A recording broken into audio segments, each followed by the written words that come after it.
Hello everyone and welcome to another video talking geeky stuff with me, Tenshi, and today is console focus day and the focus is PS2 or PlayStation 2. I just want to talk about why it is the most successful home console of all time with what is it, 155 over 155 million units sold around the world and 1.5 billion software sold and having a library of almost 4,000 games.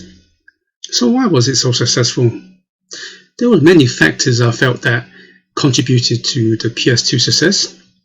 I mean, let's just go back to the generation before that, when you had the first PlayStation console.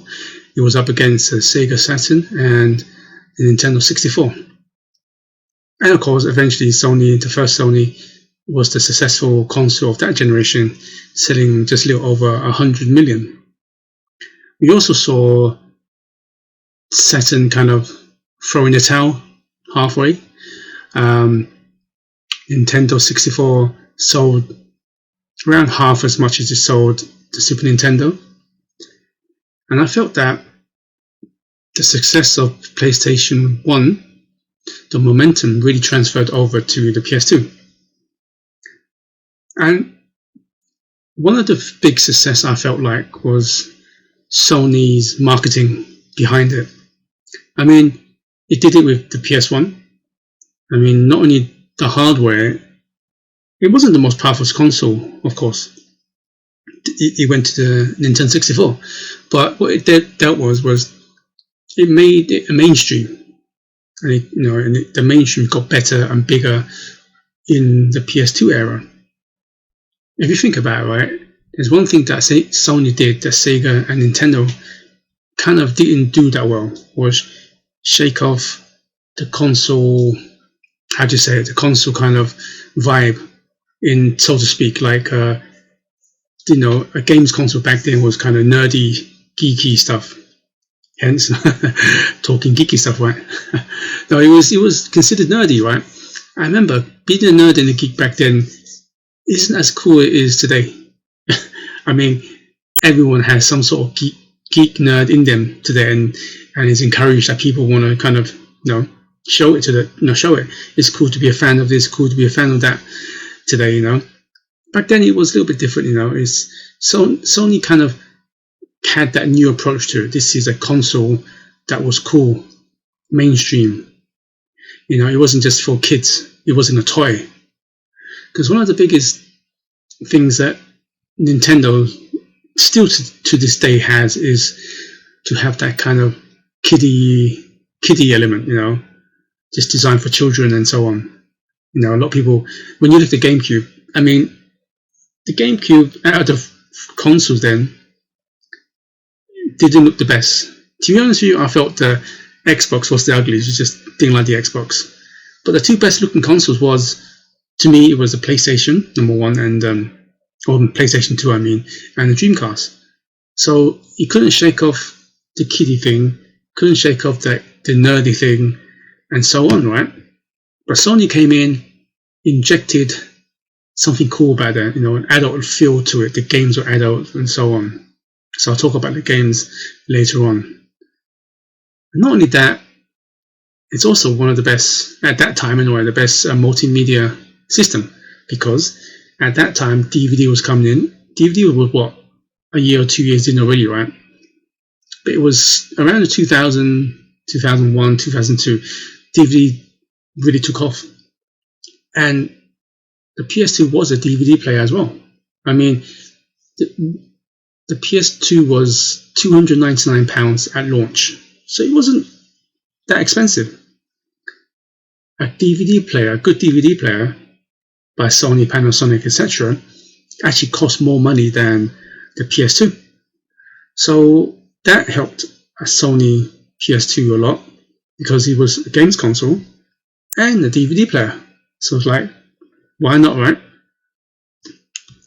Then you got to factor in games as well. As I mentioned many times, Sony really kind of mainstreamed the system, mainstream games, so to speak, as a general. just before that generation. It was still considered quite niche. I mean, Sony PS1 kind of broke away slowly, but it was PS2 that really broke off and made it so mainstream. I mean, you had games that was 18 certificate, rated R in America, right? Adult games, violence, sex, swear words, and so on. And it became quite commonplace. Even before that generation, you still had kind of adult themed games, but it was not as much as this generation. They made it as a standard. It was normal to have an 18 game, adult theme. And then, of course, you can see that, I started Grand Theft Auto games there. It wasn't until maybe Vice City when Grand Theft Auto became pretty mainstream, a buzzword. Then you had all these cool racing games like EA was doing like Burnout and Need for Speed was pretty mainstream for kind of racing games, right? Yeah, Gran Turismo was semi, I would say, mainstream and a bit hardcore because it's a simulator. It was, if you think about it, Gran Turismo for the PS1 kind of started that kind of car simulations, and it offered really good graphics. Then of course you got the yearly updates of sports games, FIFA, Madden, NBA, and whatever. Me, I can't personally stand those games. Never been big on EA anyway, but that's what the system did for the mainstream people. You can still get millions of people just buy a PlayStation for those games, yearly updates. FIFA 08, FIFA 09, FIFA 10, so on. And then they might just branch out by a Grand Theft Auto game. That's all they need it for, and then the rest is just watch DVDs, right? And then, not to mention that a variety of exclusive games they had as well. Me personally, I still think Nintendo had the best exclusive games.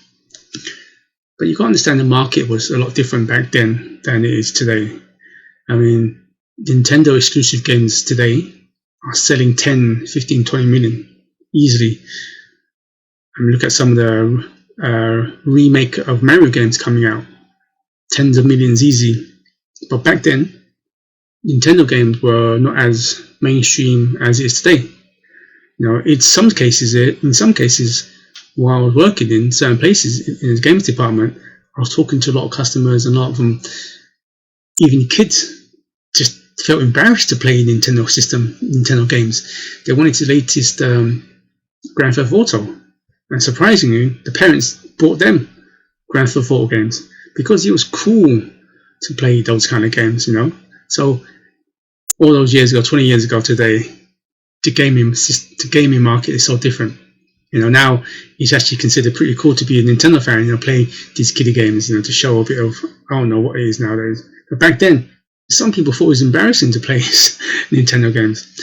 That's why, in a certain way, Xbox there, PlayStation 2 was so good because you had your action adventure games for adults like God of War. You had your Shadow of Colossus and Ico, amazing. Kingdom Hearts, new franchise came out at the time. You had your, as mainstream as possible, RPGs like the Final Fantasy series, Dragon Quest come out.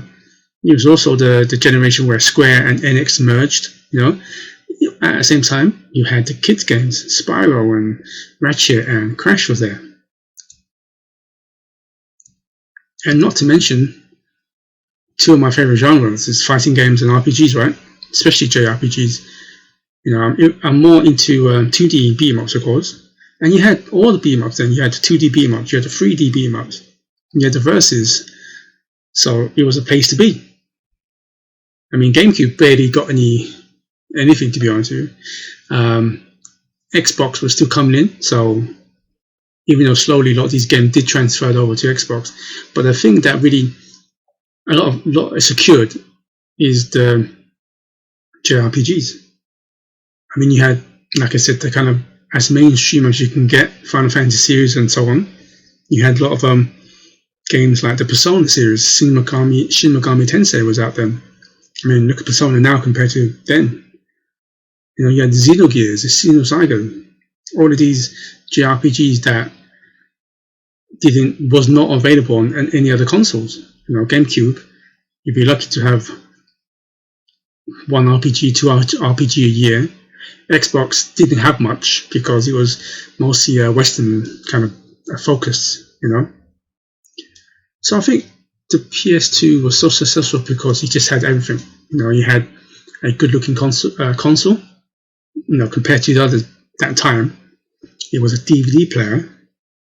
And considering it was cheaper than most DVD players at that time as well. And then you had the vast amount of libraries, games.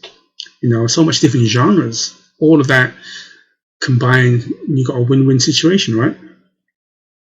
So there you have it. That's why Sony PS2 is the most successful console or home console of all time. And I still believe it's also my favorite generation. My favorite.